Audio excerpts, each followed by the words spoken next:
I landed with a crash, but thanks to the suit I wasn't hurt. I had no idea where the path had taken me, but back then, I didn't care so much about where I was going, or how I would get home.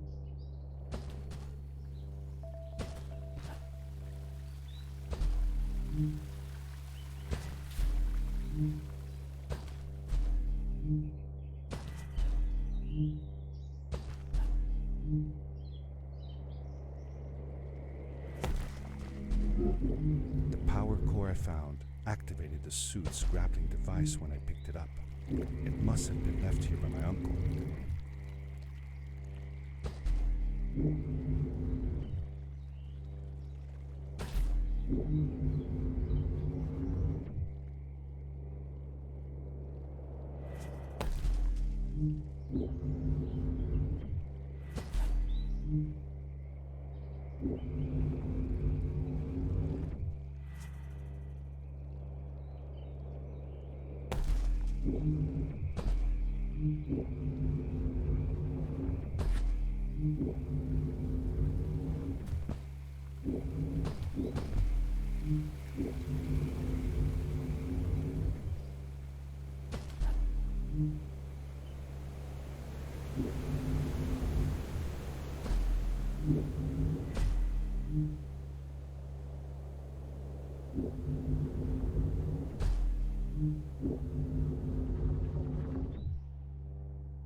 These blue lights. Did Fred put them here? Or was somebody else here as well?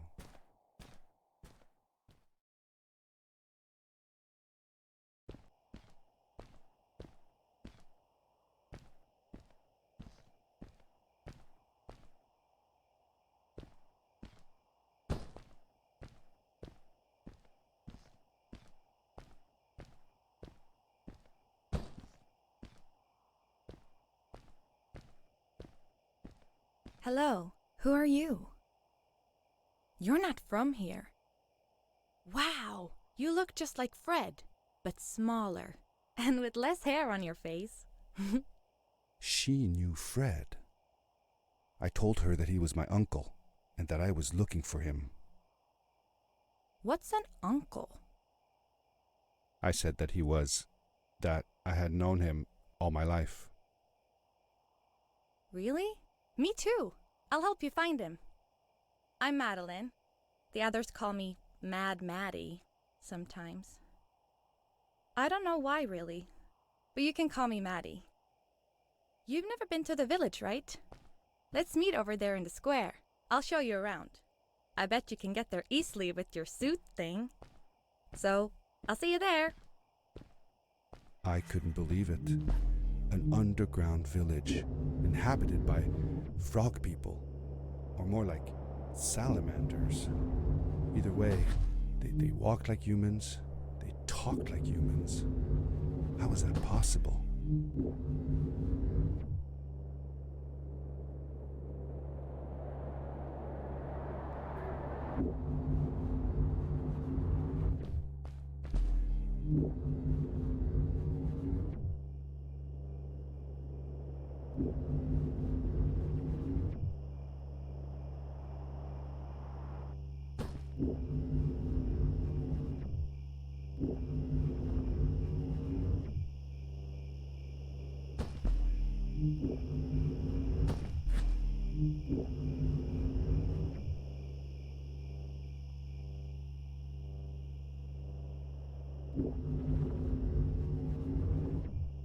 Darkness swept over me as I left the glittering lights in the village behind me and headed for the ominous shadows of the chasms.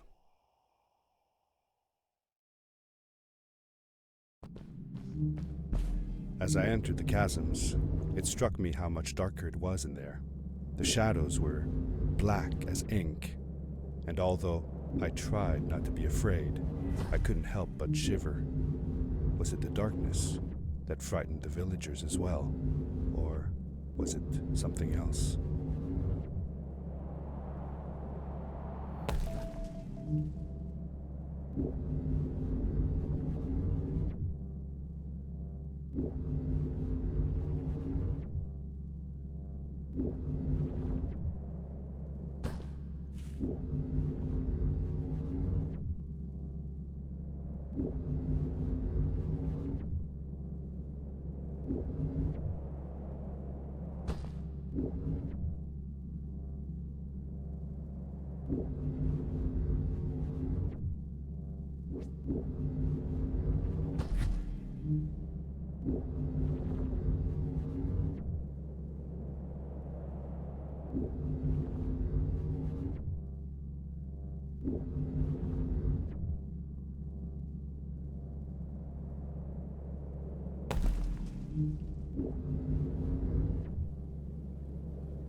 Yes, we did it!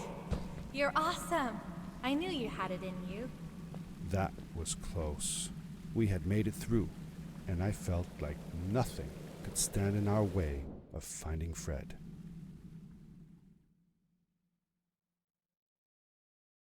Oh, another one. This one says, "Welcome home."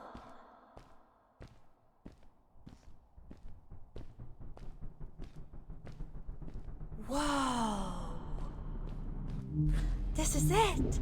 This is where the Strays built their village. And what a beautiful place they chose. Just look at the sky. It is so big.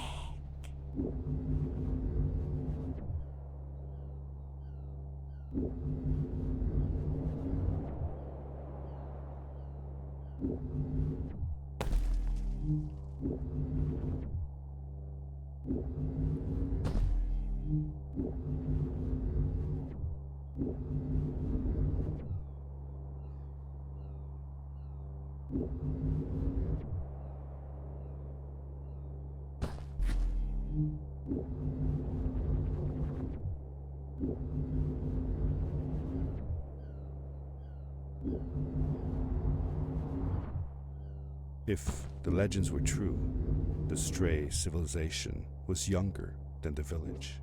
Yet, they were making great progress. They invented crystal-powered machines, produced their own fabrics, and built houses out of bricks and stone. It was like a civilization was forming before my eyes.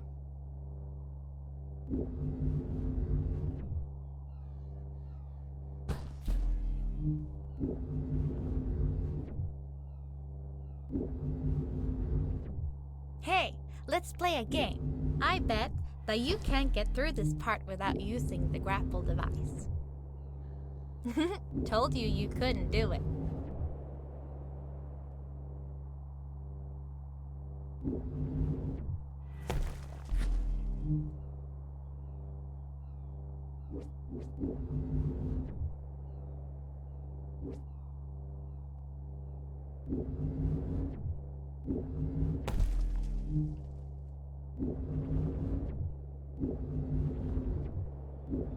Oh, what's that?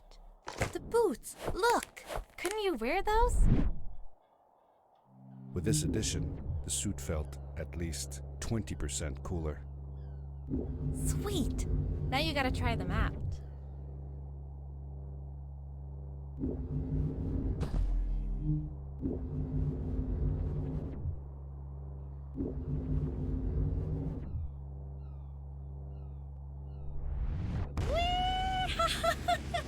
This is awesome!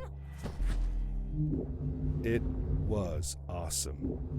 I don't know how to describe the feeling of bursting through the air like a bullet, so fast that my eyes watered and my belly was full of butterflies, never fully in control, but still feeling like the coolest kid in the universe. I guess I just described it, didn't I?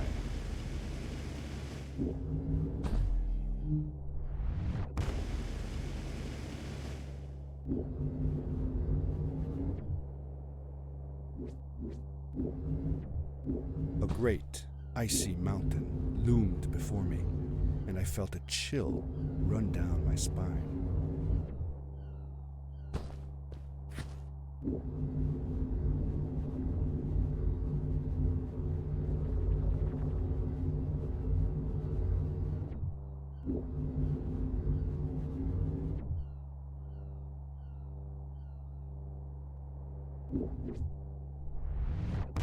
We hadn't seen any people around yet, but ahead of us lay what looked like a proper town.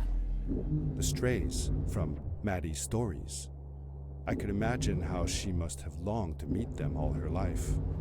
And now, here they were.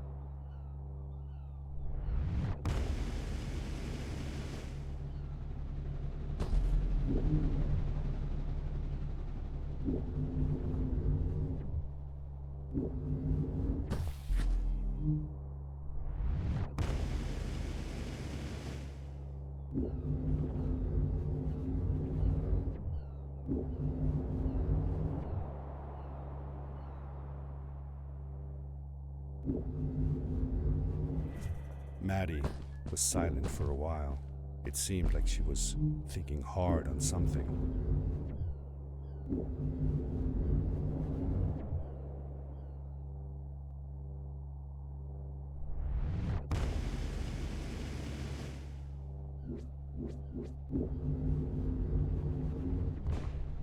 Quickly, grab a hold of that crate.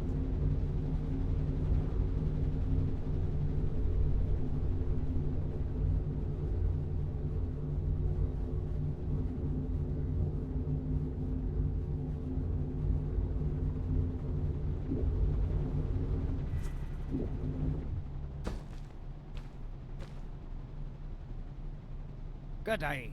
Here's a boat to Ice Cave.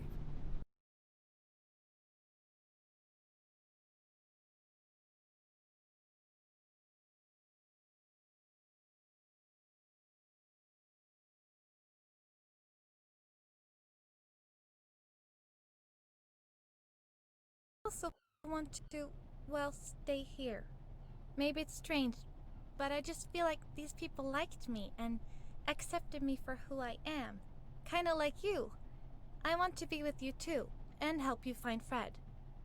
I don't know what I want the most. I told Madeline that I would accept whatever choice she made. I just never thought about it until now that maybe it wasn't Fred I was looking for when I came with you. Maybe I was just looking for a way out. Somewhere to be free. And I know that if anyone can find Fred, it's you. If you meet him, when you meet him, tell him to come see me, okay? I promised. Thank you. I'm glad I met you. And it won't be the same without you around. Goodbye, friend. I said goodbye to Maddie, and I had a feeling that this was the last time I'd see her. But even in this sad moment, I was happy for her. She had found a place where she belonged. There was a dampness in the air that reminded me of the hot summer nights back home. But as the sun was setting, I could feel the chill creeping up on me, and the path we were traveling on seemed to lead us into a second ice age. Winter was coming.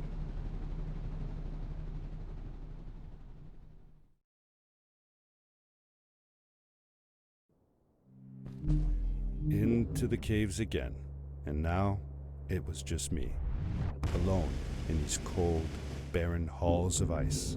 But Fred had been here, and now I could feel it. I was getting close. Something wasn't right. The grapple device's energy beam was somehow reflected off of the ice, and I couldn't get a grip. I had to look for areas where the ice was not so thick. This was going to be a challenge.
I found another one of Fred's campsite, noticeably newer than the others.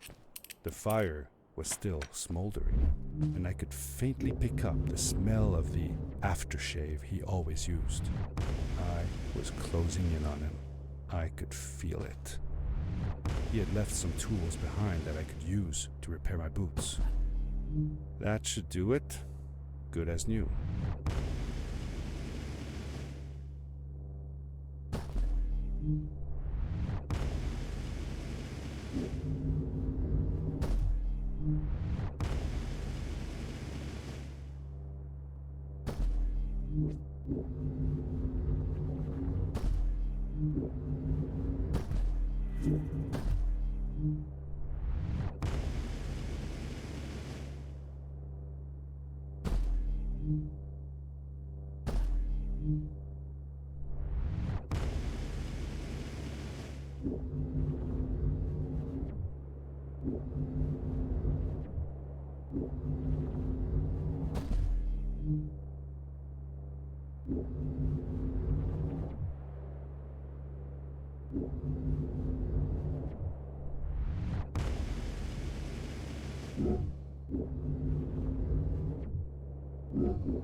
It was dark all around me, but there was a light at the end of the tunnel. Hello? Nephew? Uncle Fred, I finally found him. My little boy. I'm glad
I should have taken her to see Starhaven long ago. She was always so curious about the strays. I left her. I wanted to protect her. Or rather, protect myself from losing her. I've changed my mind. I'm not going home. What does research or praise matter when I can be here with these creatures? They need me. And it's just as well. I don't trust this pad for more than one ride anyway. You need that ride. I didn't want to go home, and I asked if I could stay with him and Maddie instead. I'm sorry, nephew. As much as I enjoy having you here, you must go home. Explore the world on your own. Have your own adventures. I reluctantly agreed to go home. I was going to miss my uncle. I will miss you too. But I'm sure you'll do phenomenal on your own. And don't worry about me or Maddie. We'll be fine. The pad is yours, boy. When you're ready.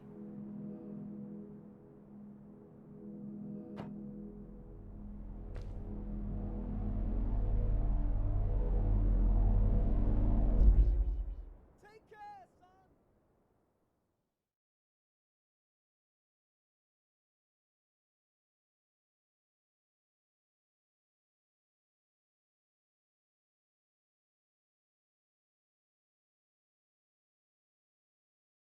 The end. Now, good night, sweetie. Wait, Dad. Does that mean Fred is still there? Who knows? That was the last time I saw him. Don't you miss him? I do, sometimes. But I don't worry about him, because I know that wherever he is, he's on his biggest adventure yet. Dear Fred, today I step into the lobby of your house for the last time. My daughter asked me to tell her about an adventure, and I came to think of you.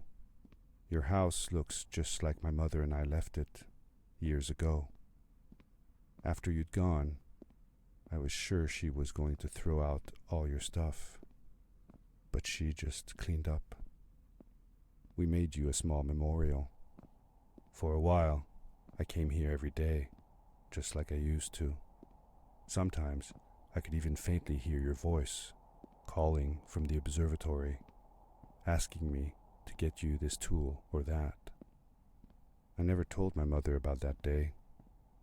I don't think she would have believed me. Can I believe it? After all these years?